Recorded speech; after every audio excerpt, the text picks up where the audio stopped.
Hey guys, welcome back, it's Ripe again, back with more Karen stories. In this video, a psycho Karen attacked my 7-year-old for swimming in a public pool. Karen claimed that the pool only belonged to her. And the first neighbor story starts like this. Alright Reddit, I need some serious judgment here. I, 20 female, have a beautiful golden retriever, Luna. She is my life, the furry sister I never had. Last night I went out with friends and left Luna in the backyard with a fresh bowl of water and a full toy box. When I stumbled back in around 2 AM, I nearly tripped over a furry tangle in the middle of the lawn. It was Luna tied to our grumpy neighbor's poodle, Mr. Snuggles. Now, Mr. Snuggles is special. He is one of those designer doodle hybrids, and my neighbor Susan, 50s, is obsessed with ethical breeding. We have had plenty of heated discussions about her stance on backyard breeders and designer dogs, mostly fueled by me ranting about how ethically wrong doodles are. It turns out, while I was out sipping tequila sodas, Susan decided to play matchmaker with our unsuspecting pups. She admitted to letting Mr. Snuggles out while she was napping, wink wink nudge nudge, and hoping Luna would take care of things. And apparently Susan wants designer golden doodles and thinks it is perfect okay to use my dog as her personal breeding machine. I was livid. I untied Luna, thankfully she seemed unharmed, and marched over to Susan's house ready to unleash the mama bear in me. She was unapologetic, rambling about designer breeds being the future and how Luna's healthy genes would create the most adorable puppies. I told her she had no right to involve my dog without my permission, especially considering our differences. Susan then dropped the real bombshell. She already lined up buyers for the non-existent puppies and expected me to be on board with sharing the profits. Like, I should be thrilled that my poor Luna was used against her will and I get a cut as some sort of consolation prize. Long story short, I called the cops. Susan is throwing a tantrum, accusing me of ruining her business venture, and Luna is cowering behind my legs, probably traumatized by the whole ordeal. So Reddit, who's the jerk here? Am I overreacting by involving the authorities? And yeah, Ripe Stars, let me know what you think about this one. Do you think OP overreacted here, or was she in the right to be outraged by this situation? Also, what would you have done? Would you have involved the authorities? Let us know in the comments. Should I have just discussed this civilly with Susan? Seriously, how? Or did I do the right thing by protecting my dog? Update to the story. Hey Reddit, remember Luna and the poodle playdate from hell? Well, buckle up because the drama just took a serious turn. And this time Susan is not holding the leash. Remember how that self-proclaimed ethical breeder tried to turn my Luna into a personal puppy factory? Well, it turns out Susan's business ventures were not as ethical as she liked to preach. The cops, tipped off by concerned neighbors, paid her a visit, and let's just say, her doodle dreams officially went belly up. Unlicensed breeding? Check. Animal cruelty for keeping her dogs in cramped, unsanitary conditions? Check. It turns out Mr. Snuggles was not the only victim of Susan's twisted schemes. Several other unfortunate pups were rescued, and Susan is facing a mountain of charges that would make a Rottweiler wince. As for Luna, my fierce golden girl, she is thriving. And by the way, Ripe Stars, now comes a part of the story that confused me and several other Redditors quite a bit, especially in the way it is written. Anyway, let me know what you think about the next part of the story. So, the shock of the unexpected pregnancy has faded, replaced by a warm anticipation for the little miracles growing inside her. The vet bills, thanks to Susan's oopsie, are still a hurdle, but with the investigation underway, there's a chance Susan might actually have to face financial consequences for her actions. Now, the question I'm wrestling with Reddit is what to do about the puppies. Selling them to cover the bills was an idea tossed around, but with Susan's ethical standards exposed, the whole notion feels tainted. Would using Luna's pregnancy to clean up Susan's mess feel like exploiting her again? Then again, there's another option. Luna's breeder, with a heart of gold and extensive golden retriever knowledge, suggested she would take them on. Not a breeding operation, mind you, but a temporary haven for these little miracles until they find loving forever homes. The adoption fees, well, they would go towards Luna's care of course, but also towards supporting local shelters and animal welfare initiatives. It's a big decision, Reddit, one that weighs Luna's well-being against the financial burden Susan dumped on us, but the thought of those innocent puppies languishing in shelters because of someone else's greed, well, it tears me up, and honestly, I don't want to spay a board. It goes against my values, and what if Luna wants those puppies? I'd feel horrible taking that away from her, so here I am, seeking your wisdom once again. Am I wrong to consider adoption for Luna's puppies? Is it a way to heal from the damage Susan inflicted, or just another layer of exploitation? Should I focus on Luna's health and let the authorities handle the financial fallout? Help me navigate this Reddit. Luna and I, and maybe even a litter of adorable mutts, rely on your judgment. Woofs of gratitude and a paw full of uncertainty, Luna's human, still figuring out how to pick up the pieces after Susan's storm. And yeah, Ripe Stars, let me know what you think about this story, especially the ending, because it was kind of strange if you ask me. Anyway, the next one is the title story, and it is titled Psycho Karen attacks my 7-year-old for swimming in her pool. When you're young, life is so much easier. I mean, we all remember it, right? You don't have concerns like rent or work or taxes, or somehow planning 3 meals a day every day. You exist in the moment and see everything through rose-tinted glasses. At least I hope everyone had that same experience. I've seen the house I grew up in, and it's smaller than it was in my memories. The apartment complex we lived in briefly was torn down, but I've seen pictures and I certainly didn't feel cramped in that 1-bedroom space. Even if I shared the pull-out couch with my sister. I just hope that it's the same for my son. I wish I could give him a nice house and a traditional family life, but instead it is just me and him and our tiny apartment. Luckily, my complex has a pool accessible to the community. My son asked for his 7th birthday party to be at the pool, and I worried that I'd be letting him down when I said we could not reserve the entire pool. He looked shocked at me and said that he wouldn't have expected me to be able to reserve the whole public pool. He also seemed to think that the more people that were there meant that his party would climb the rankings of birthday parties in his grade. The birthday party was a dream come true. All his friends from his class were there, and there was even another group of young children who my son invited to his party because they were already at the pool with their parents. All the adults at the party were incredibly kind and indulged my son with well wishes. From that point on, we hardly went a week without my son insisting to go to the pool, and once summer came, he was there any evening he could to get me to come supervise. It was on one of these evenings after work that Jared tugged on my shirt and asked if we could go to the pool. I was dead tired, so I ordered DoorDash and grabbed a book because whatever chores I might have in the evening just took a backseat. So then we go out to the pool, and at the gate Jared asks me about a piece of paper taped up on the gate. There's a small essay on the paper and I brush it off and tell Jared it's nothing. If there was an issue, the apartment complex would have the sense to put up a sign with a big text or lock the gate so our codes don't work. They've got cameras and a big fence. I know they can do better than a piece of printer paper with an affidavit on it. It's pretty calm at the pool. There are a couple more adults there and 1 or 2 of their kids. The kids are all well behaved and have their fun without splashing water everywhere or being very loud. Overall, an incredibly relaxing time. At this point, I'm just wishing that I didn't have to worry about getting to bed on time tonight and getting to work tomorrow. Maybe I could schedule myself to come down with a cough or stomach bug tomorrow, but I'm trying to be a responsible adult. Then the peaceful air is irrevocably broken by a shrill voice. What the hell? The gate clattered before being flung open, so it shuddered with a dull impact on the fence. A woman I've never seen before is storming into the pool area. On the path by the gate are a group of other women about her age in their swimsuits with all their pool paraphernalia gathered up in their arms. I'm on my feet in seconds. I block her tirade to the pool. She sneers at me in her path and tries to brush me away, but I stand my ground. What exactly do you think you're doing, storming into the shared pool area screaming curses? That's not what my son needs to be hearing here. Karen scoffs at me and then naps the book out of my hand and chucks it into the water. There you go, bitch. See how you like it when someone F's with your property, huh? I back away a step and say, ma'am, we need to calm down here. I show my palms to gesture peace. She gets even more aggressive though and says, I will calm down once you freeloaders are all out of my pool.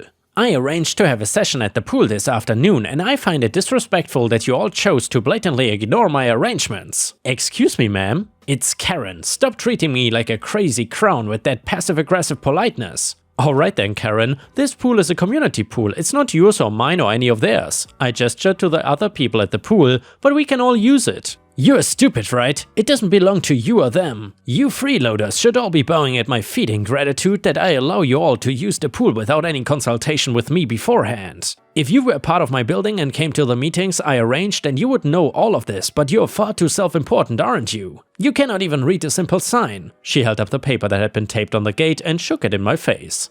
Meetings run by the management? I scrunch my eyebrows in confusion. I certainly have not heard of any of those. Not those fools, Karen waves off the thought. They don't have them, so I took it into my own hands. They wouldn't even give me email lists. Did they? Oh no, Jared, sweetie, come here. Jared had gotten behind Karen while we were both drawn into her delusions. He was holding my waterlogged book. I had spoken right as he reached up to tug on Karen's towel and get her attention. She was so riled up that I guess she didn't even take a moment to think about who exactly would tug on a towel to catch her attention. She simply spun around and threw the entire force of her spin into a backhand that hit Jared across the face. I screamed and rushed towards him as he fell on his butt and started wailing.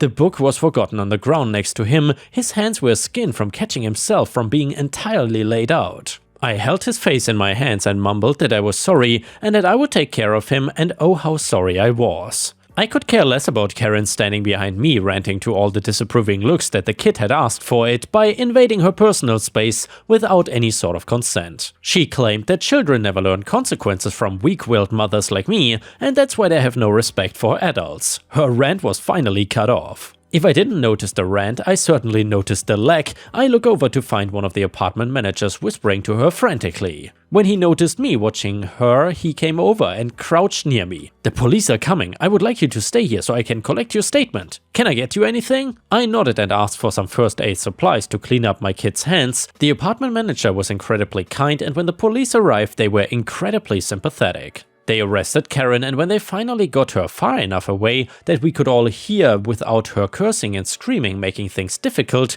they asked if I wanted to press charges. And of course I did. Honestly, if it would have only been me, I probably would not have cared, but she had hit my 7-year-old son, and I was not gonna let her get away with it. Karen was also pressing charges against me, claiming that I had initiated the assault and set her up to either be hurt or run into Jared, who would be ready to fake being hurt. However, there was video surveillance at the pool but no audio, so she just acted like the video supported her story. I don't think anyone would have believed that, but it might have been enough to make the case actually messy, which generally causes them to take forever.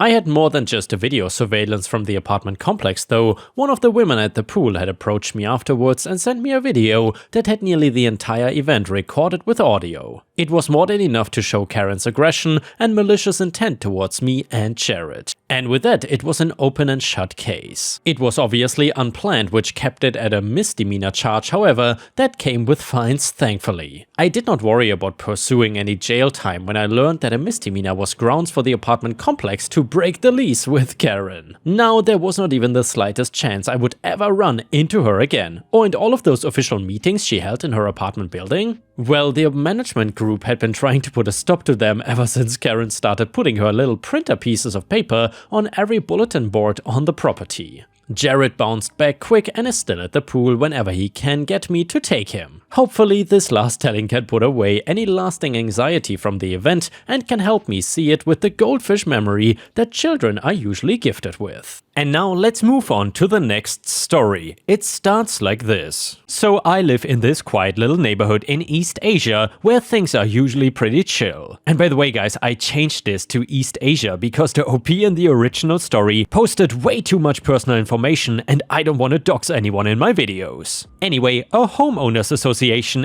HOA suddenly popped out of the blue. Now let me tell you, none of us had ever heard of an HOA before, so we were all a bit confused. Most of us in the neighborhood did not want anything to do with this new HOA thing. I mean, why would we? We were just fine without it. But it seemed like the HOA wanted more members for some mysterious reason. They started getting pushy, constantly harassing us to join their little club. At first they tried distributing pamphlets all around the neighborhood explaining the so-called benefits of being in the HOA. But honestly, who has time to read those things? Then the HOA decided to take things up a notch. They organized a party in the HOA president's fancy garden, trying to lure us in with promises of all sorts of perks. Now, I'm not one to turn down a good party, but I had a project due in a few days, so I couldn't make it. Luckily, my next door neighbor went and filled me in on what went down. Apparently, the HOA president seemed like a money-hungry douchebag, only interested in squeezing every last penny out of us. A classic Karen if you ask me.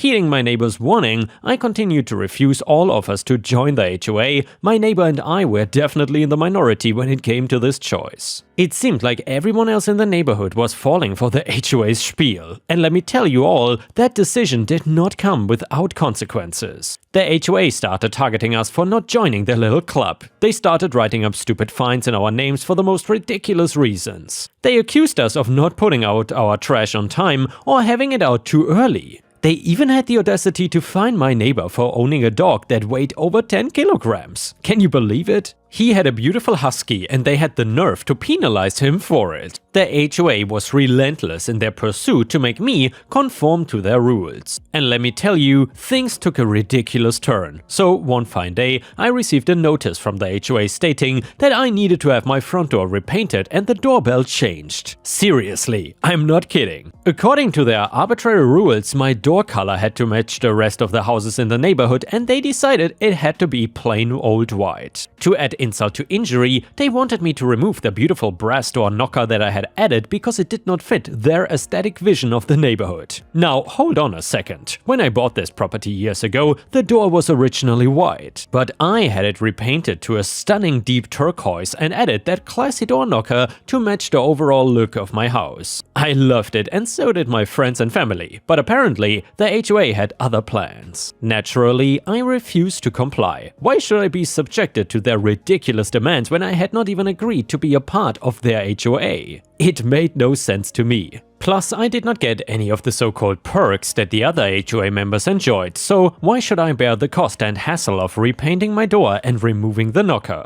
But the HOA was not ready to let me off the hook that easily. They continued to pester me, warning of severe repercussions for disturbing the peace and uniformity of the neighborhood. They were even claiming that my actions were devaluing other properties. Can you believe this audacity? When I pointed out that I was not part of the HOA and therefore should not be subjected to their rules, they had the nerve to say, and I quote, "The inside of your house belongs to you, but not the outside. The exterior should be consistent with the aesthetic of the neighborhood. We don't care what paint you use for the interior, but for things like doors and yards, we have the duty to make sure it all looks cohesive." Now here's the thing. Their argument might sound somewhat reasonable if I had actually agreed to be a part of their HOA and willingly signed up for their regulations. However, I didn't. I didn't want any part of it, and I certainly didn't want to be subjected to their whims and fancies. Yet they were relentless in their pursuit of control, so the harassment continued. They started sending me more notices, threatening fines, and even going as far as taking pictures of my non-compliant door and circulating them around the neighborhood.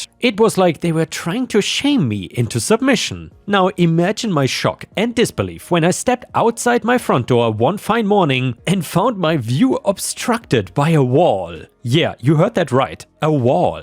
It was not a towering monstrosity, maybe a little more than 5 feet, but it was built just inches away from my entrance, making it basically impossible for me to squeeze my way out of my own front door. I was trapped in my own home. Let me tell you, I was beyond confused, scared, and absolutely furious. Who in their right mind would have the audacity to pull off such a stunt? It was clear to me that whoever did this had crossed the line of common decency. To make matters worse, the windows on the ground floor were all fitted with grills, turning my desperate escape into some kind of parkour adventure. I had to make my way down to the first floor, maneuver my way through obstacles, and attempt a daring exit from my own house. Which all sounds pretty cool as I type it out, but doing all that in a formal attire was a horrible task. Before taking any action, I decided to review the footage from the CCTV system I had installed, another necessity due to the HOA's harassment. And then lo and behold, the cameras captured the entire ordeal. It turns out the HOA members were the culprits behind this outrageous act. They broke into my property late at night and there it was, plain as day,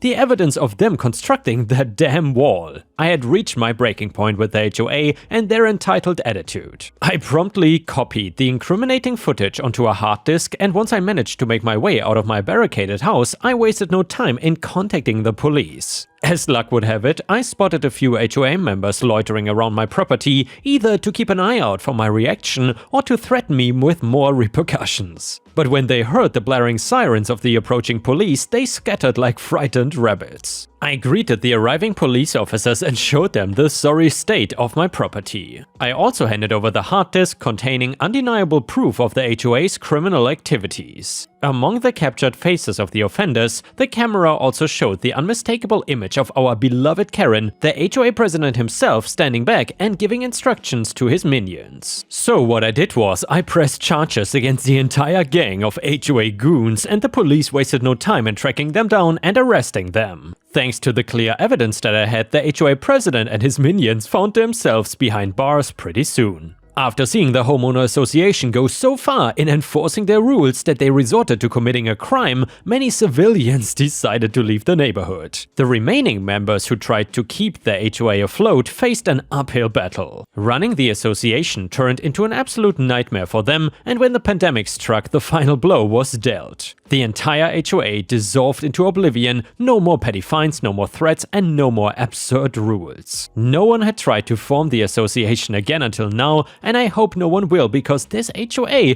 was a damn nightmare for the whole neighborhood and especially me. And here, Ripe Stars, it seems like what HOAs hate the most is if you live close to an HOA neighborhood and you refuse to join, they will try anything and everything to force you into joining their damn association. However, I guess if you stay strong and stick to the law, then you will persist. And yeah guys, if you cannot get enough of my content, please don't forget to check out my podcast by searching for Ripe Stories on all major podcast platforms such as Spotify, Apple or Google Podcasts. Furthermore, you can find bonus content by going to patreon.com/ripeyoutube or by clicking the join button here on YouTube. For a small monthly fee, you will get access to dozens and dozens of exclusive videos you won't find anywhere else. Thank you so much for watching, and I hope to see you again tomorrow.